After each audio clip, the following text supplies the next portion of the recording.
Hello, and welcome back to the channel.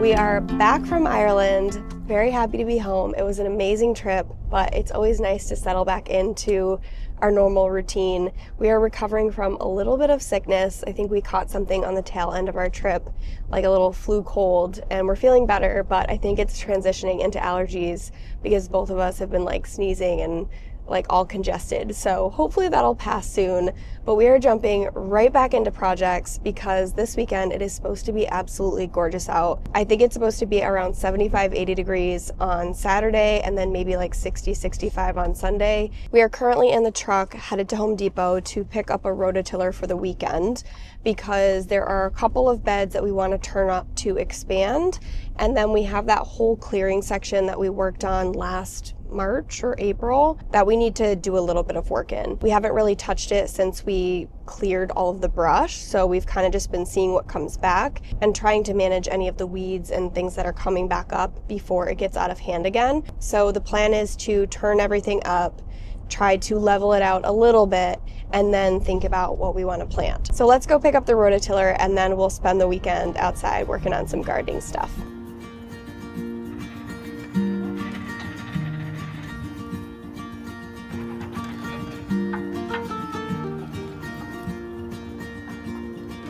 All right, we made it home. The straps actually did come loose, so we had to pull over and tighten them up, but everything got home safely, including us. So we are going to unload this because tomorrow morning we need to take the truck to go pick up a load of compost, because once Matt has the garden tilled and then starts working on the clearing area, I am going to start topping all of the beds with compost. Good morning, happy Saturday.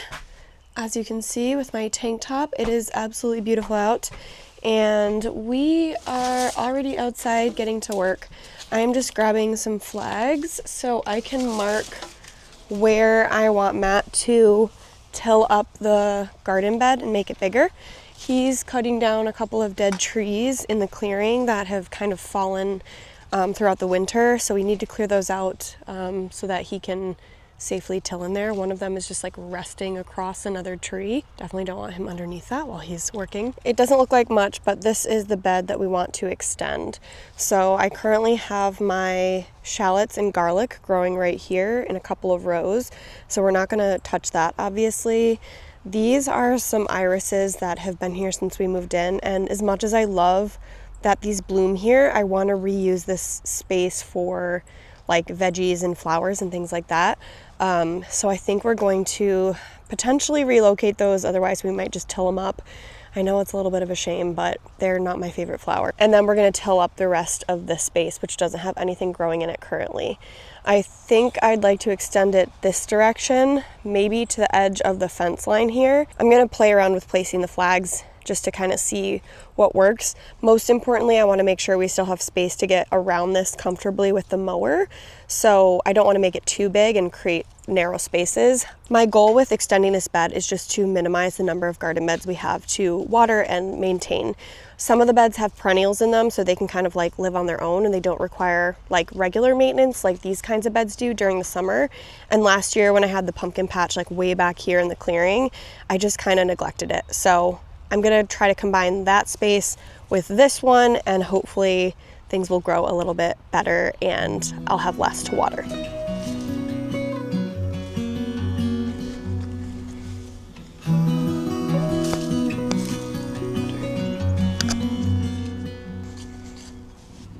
Okay, I ended up moving them a little bit shy of the edge of the fence post here because we have this huge stump and it starts to create like a little bit of a narrow passageway here to get around with the mower. We would love to remove that at some point, but it's a pretty big stump, so it'll definitely be a big job.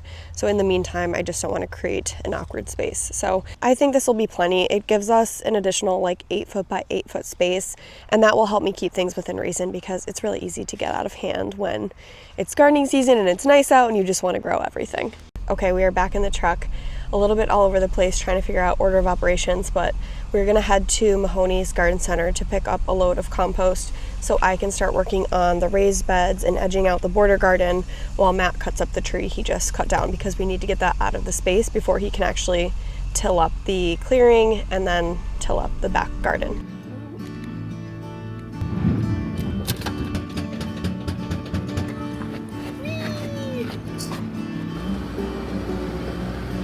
Pickup bed is now filled with compost. We got 1 cubic yard of ocean enriched compost from Mahoney's.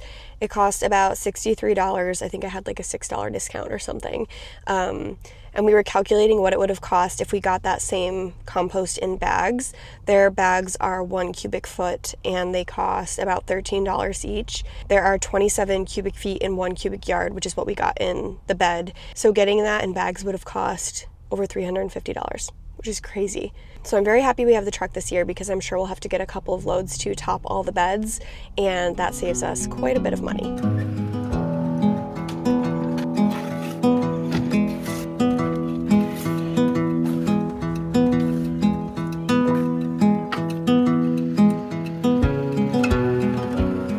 I have filled up the first bucket of compost and brought it over to the raised beds. I'm just gonna leave all the pine needles and whatever sticks and things have fallen in the garden throughout the winter and just cover it all up. Eventually all of that stuff will break down, so it won't be an issue, and it'll just add more nutrients to the garden. So I'm just gonna start shoveling compost in, and let's see how quickly we can get this done.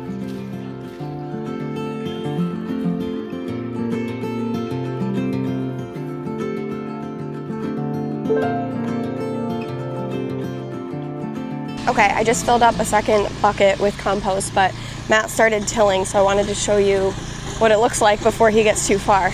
So you can see he's just started going around the outside edge. Right about here is where the pumpkin and squash patch was last year, so I need to actually pick up all the stones that were surrounding that garden so he doesn't hit them. It will take a few passes, I'm sure. He's hitting a ton of roots and there's all kinds of stuff in there, so it's a little bit of a slow process. But hopefully this will give us a nice clean slate to plant whatever we want.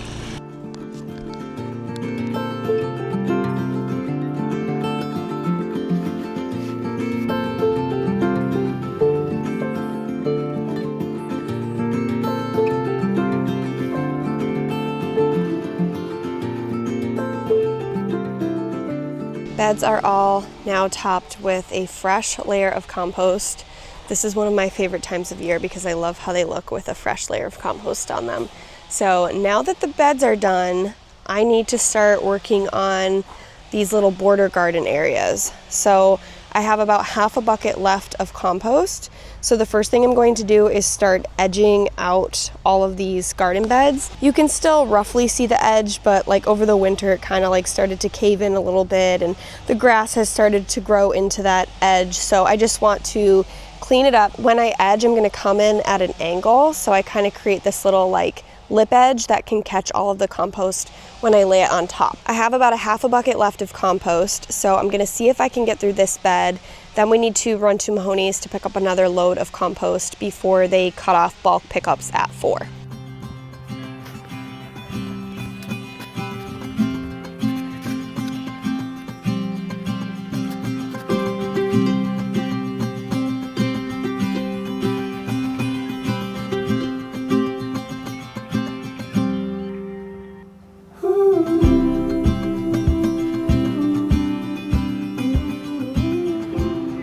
Had just enough compost to finish this bed up. It's crazy how just edging it out and topping it with a fresh layer of compost makes such a difference. Now, like looking at that one next to these beds, I can't wait to finish the rest of them. We are going to head to Mahoney's, pick up another load of compost, and then my goal is to try and finish the rest of the border garden beds before I wrap up for today.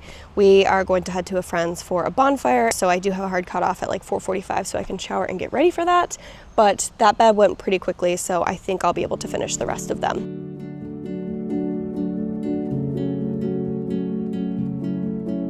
Good morning, happy Sunday. We had a nice slow morning, enjoyed our coffee, and we are now back outside. It's a little bit cooler today than it was yesterday, but the sun is still out, so that's good. I was able to finish composting all of the border garden beds before we hit the road yesterday, but of course my battery died. This morning I'm going to switch gears to help Matt out. He started cutting up that tree, so we need to move that out of the way so he can keep tilling up the clearing space. So I'm going to start over there today, and then once that's clear and he's back to tilling, I'm going to start composting the back garden bed. We have the tiller rented until 4 today, so Matt's going to try to make as much progress as possible. The one thing we definitely need to make sure we get to is that little new section of the back bed here so that I can get to composting and start planting things over the next few weeks.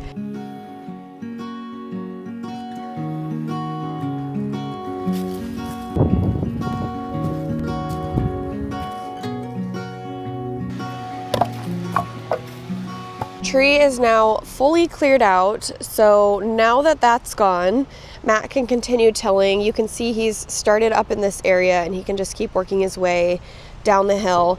We got all the big stuff out. We left some of the smaller sticks and pieces of bark. He should be able to till right through that. As you can see, we've got a decent amount left to go.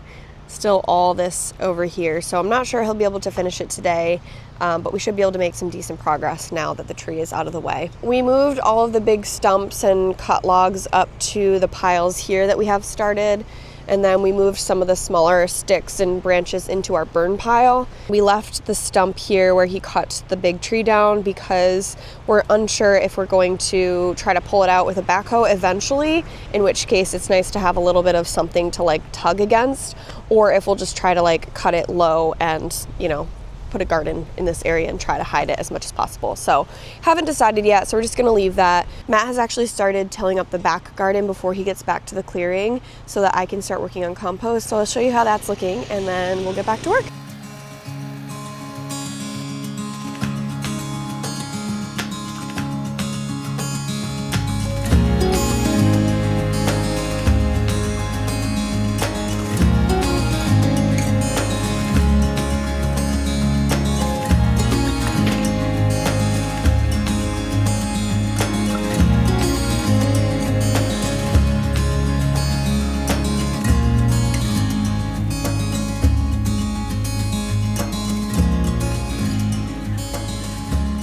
I was not planning on edging this out. I don't know why. Obviously it looks so much better and I'm glad I have. So it's taking a little bit longer, but I just did the new section that Matt tilled up and it looks so much better. I kind of raked the compost in so it's kind of mixed in with whatever this soil is, but it's so much looser now, so I feel like that'll help big time with growing things. I've previously had trouble growing carrots and onions, and I feel like it's just because this soil has been so compact. So hopefully loosening it up and mixing in that compost will be a big help. Now I just have to make my way down the rest of this bed, so it's gonna take a little bit of time. This section is gonna be the toughest because we didn't till this up, obviously, since we have stuff growing, so it's not nice and loose, but the rest of this should be pretty easy to move around.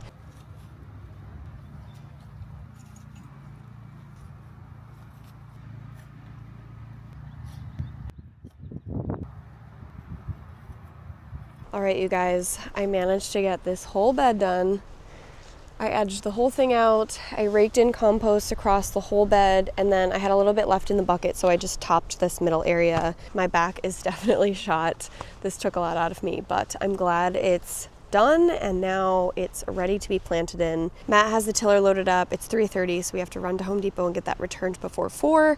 And then I think we're just gonna relax for the rest of the day because it's gorgeous out and we're both pretty tired from all this moving around today. So we'll enjoy the sun for a little bit before dinner and hopefully an early bedtime. I was so tired yesterday that I completely forgot to share with you the progress Matt made on the clearing. He was able to till the whole thing. He was saying the upper part he started with was more rocky and full of roots, so it took a little more time, but as he made his way down the hill, it was a little bit less rocky and he was able to work more quickly. So he actually got through the whole thing, which is awesome. It looks so good right now. Now that everything is fully cleared out, we removed all the rocks from the pumpkin patch that were up here. we can start to think about what and where we want to plant things. Now, eventually we want to seed the whole thing into like a mowable meadow, but we're a little late in the season to start new seed now. So we're probably going to hold off on seeding the larger area and just focus on smaller gardens. I think this year I'd like to compost around some of the larger trees and create little garden beds there. It will definitely take several years to get this up and flourishing the way that we envisioned it, but little by little we'll kind of work our way there. Now that we have all of the raised beds topped with compost, I'm actually going to run downstairs to the basement and grab a couple packets of seeds, because there are some seeds we can start before it actually like really starts to warm up. I would have started them a few weeks ago, but between traveling and just not having had time to compost everything, I decided to hold off. We are still a few weeks out from getting seedlings outside. I need to harden them off, but before I do that even, there are some of them that are getting a little big for their cell packs, and I need to replant those in larger pots so that they continue to grow. Then about a week or two before I bring them outside, I'll start to introduce them to the outside temperatures and the wind, and that will just make it more likely that they'll survive once I actually put them in the ground. So I'll probably start doing that about a week or two before Memorial Day weekend. All right. So it looks like we can start spinach, collard greens, lettuce, kale, and arugula. Some of those I had noted as starting inside and direct seeding, but I have completed what I want to complete for inside seed, so I'm just going to do everything outside and direct seed them. I can also start my radishes and my carrots. I think I'm going to succession plant those, which means I'll grow them in batches. So I'll start like a set of seeds now, and then in 2 or 3 weeks I'll start another set so that we have constant harvest throughout the season. If I do them all at once, we're just going to be inundated with radishes and carrots, and it's hard to use them all at the same time when they're ripe. I did not do a good job of that last year. I'm going to try to be better this year. I can also start my dill. I don't know why that one is the only herb that I have noted as direct seed, but I'm just going to follow the spreadsheet. I've also been making a mess of my seed bin here, so once we get mostly everything started for the season, I'll probably have to do a little bit of cleanup because I've just been throwing them back in the bin when I'm done, and it's much easier when they're all organized in my binder. Got dill, collards, arugula. Oh, I have 2 varieties of spinach. I think my sister had gotten 2 different ones, so I just got a few of each. I also have 2 different varieties of carrots. One are just like traditional orange carrots, and then I have these Glow Sticks Moonrise, which are like multicolored. These are from Johnny's. And then my favorite radishes of all time.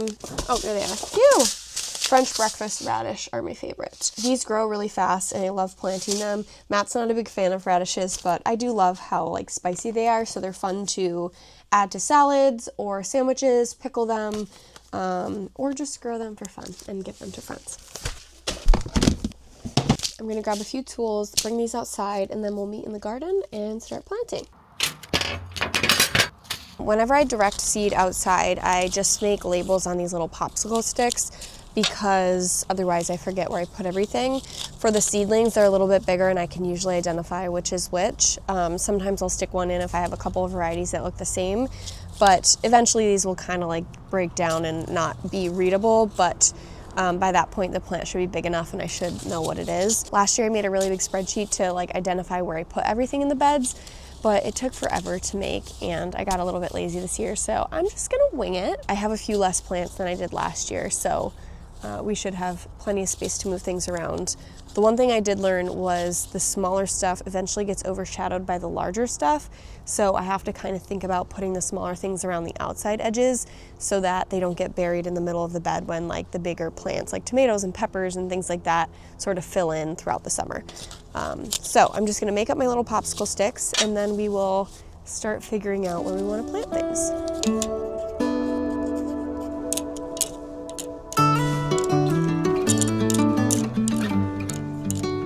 It actually just occurred to me that last year when I planted a lot of my greens, we had an issue with these little worms that were kind of nibbling the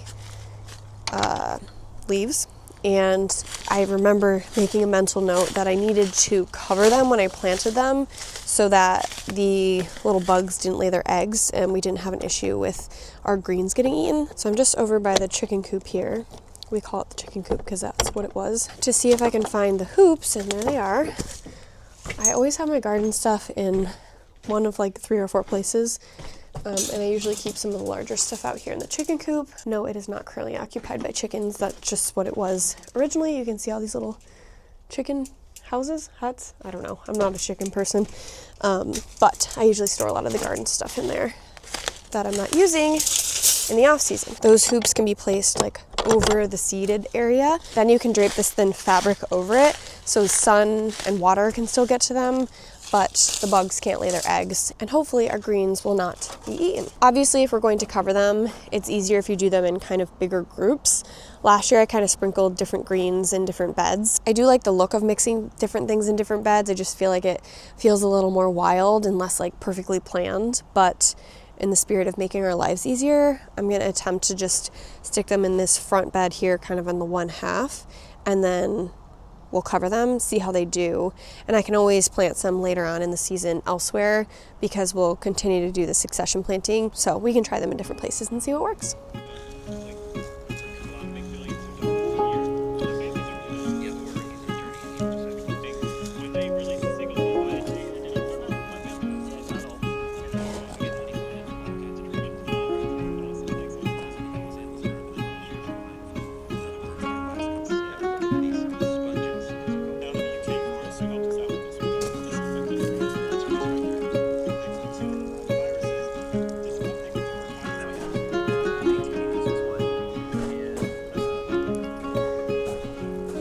That's it. I did end up using some rocks to hold it in place along the edges. Now that the wind is blowing, I see that if I don't do that, it'll probably blow off. So hopefully that will just keep it in place. And then once the greens are big enough that they can kind of survive any nibbling from pests, we can fully remove this. Second batch is all ready to go. So this has arugula, collards, and kale. Now I need to plant carrots and radishes. I have 2 different varieties of each. So I'm just going to plant these along the outer edge of 2 different beds. And hopefully that will still leave plenty of space for the tomatoes, which I'll be planting in the middle here, to grow, and it won't block these once those get big and shady.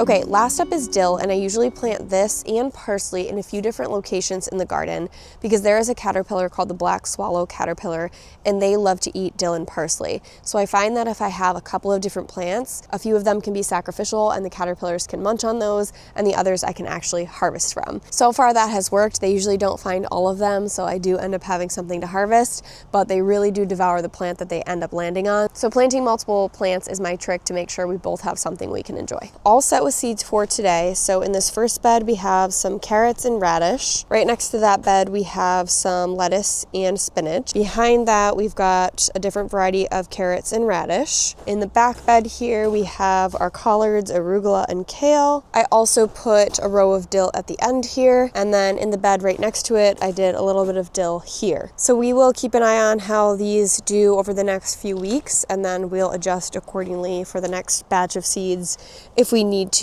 Otherwise, I'll just keep planting in those same areas. I think I am going to note down what I've planted and where so far, just so I kind of know what available space we have left. I'm not going to do a whole plan for every bed, but it will at least remind me where I have planted things so I can keep that in mind when I'm planting things that could like overshadow them. I'm just going to clean up and then we'll head back inside and work on a little bit of repotting. All right, we are back in the basement. I ran out of time last night to come down here and work on some repotting, so we are going to do that today. I'm just looking at this and seeing some flowers already on the salvia. Oh my gosh, that's so cool. Sorry, I got distracted. Some of the seedlings in this tray in particular, I ended up planting like a bunch of seeds in each cell, anticipating that some wouldn't actually germinate, but they did. So now I've got like 8, 10, or 12 plants growing in some of these small little cells. And in order to give them room to continue growing bigger, I need to pluck those out carefully and put them into their own individual cells. I didn't have this kind of luck with everything last year, so I was kind of just basing my seed sowing off of that. And it turns out it did much better, which is very exciting. But now I want to preserve as many of these as possible. The plants in this tray are mostly flowers, with the exception of a few onions on the back here. And all of of these, I believe, are also perennials. So if we got them this far and we can get them in the ground and they can grow big and strong, that's just one less plant I have to grow next year and manage regularly. You only have to do a little bit of check-in on them for the most part. So I'm really trying to grow our perennial collection so our gardens can be a little more hands-off. I have 1 bag of this black and gold organic flower and vegetable soil left over from last year. So I'm just gonna open this up, I'll pour it in my bucket, add a little bit of water just to moisten it up. Then we'll fill some of those cell packs up and we'll start to replant some of the seedlings.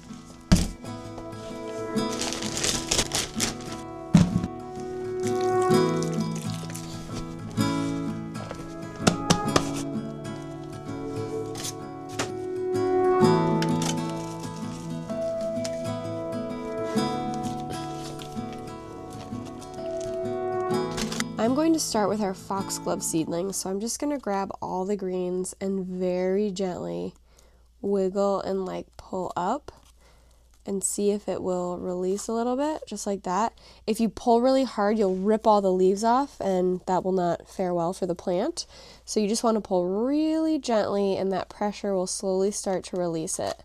Now you can see I can pluck this whole little cell out. So what I'm going to start to do is just very carefully peel them apart and try to break these up into smaller groups. I will probably leave a couple of seedlings together. Like I won't do every single individual one. That will take forever and it would take up all of my seed shelving.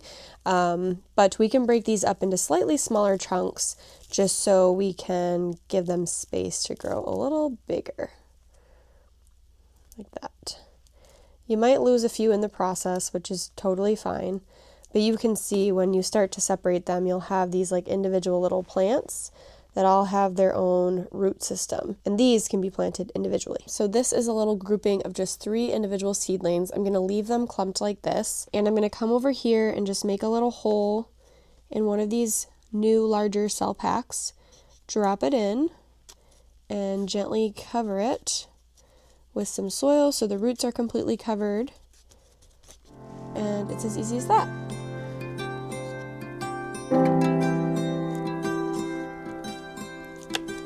Now we have a new cell pack filled up with the baby seedlings. They've got much more room to grow and they're not being crowded. I have a pile of seedlings here. I definitely will not be able to fit all of these, but I'm trying to pick the largest and healthiest looking seedlings, and I'm just going to leave some of these smaller ones or the ones that look wilty to die because I don't know that I need this many foxglove. That's a lot. And they're all the same color too. But the cool thing is these are all from seeds I collected from our own plants last year. So it's kind of cool to see the whole process from an adult plant to collecting seeds to planting them and seeing these little seedlings regrow. Next up, I'm going to do the same thing for the wild marjoram. So I'm just going to pluck out one of these little cell packs. You can see it's very similar to the foxglove where it's just a big cluster. So we need to break it up, and I'll pop these in a new cell pack. Now I have to transplant the eucalyptus. There aren't as many in each of these clumps, anywhere from 3 to 6, but I am going to separate them and plant them in these little 4-inch pots. Once we go outside and plant them, I'll split them from this pot. I won't plant them all together, but I don't have a ton of space in my trays, so I'm trying to maximize my containers here.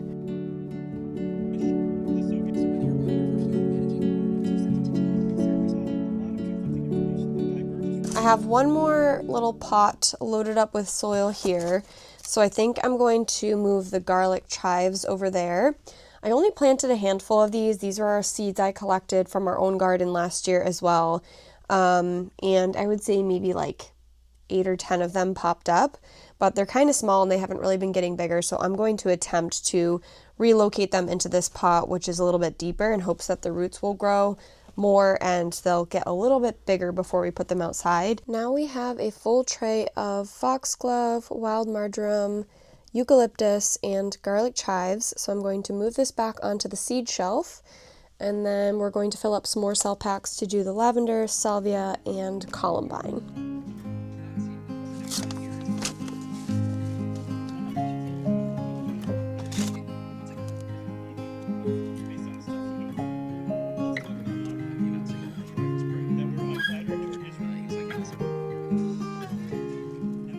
think we now have everything transplanted that I'm going to transplant. Things like the basil and stock are doing all right in their own cells, and I was able to plant 1 or 2 seeds in each, so they're not overcrowding. Same with things like the squash, the bok choy. I was thinking about repotting the cilantro and parsley, but I think I'm gonna leave it. We'll see how it does over the next week or so. I can always move it if I need to, but it's doing so well here, it seems silly to move it for just a week. And same with the thyme. There are a few seeds in each of these, but it's doing so well, and my thyme never did that well last year. So I'm just gonna leave this tray as is. All right, my friends, that is it for this week's vlog. I still need to finish editing my Ireland vlog, and then I need to edit this vlog, so I have my work cut out for me, and I need to lock myself in the office and spend some time editing. I hope you enjoyed spending some time with us outside and in the garden and seeing how things are starting to come to life. We've got lots more of that coming. I also need to start thinking about which project I want to start on next. I've kind of been dragging my feet. I have a couple of ideas floating around, but I haven't quite decided, so I'll start thinking about that and share some of my thoughts in some upcoming vlogs. Thank you so much for watching this week. If you liked the video, make sure to give it a thumbs up, hit that subscribe button, click the bell notification if you want to be notified for future uploads, and share it with a friend if you think it's something they'd like, and I will catch up with you in the next video.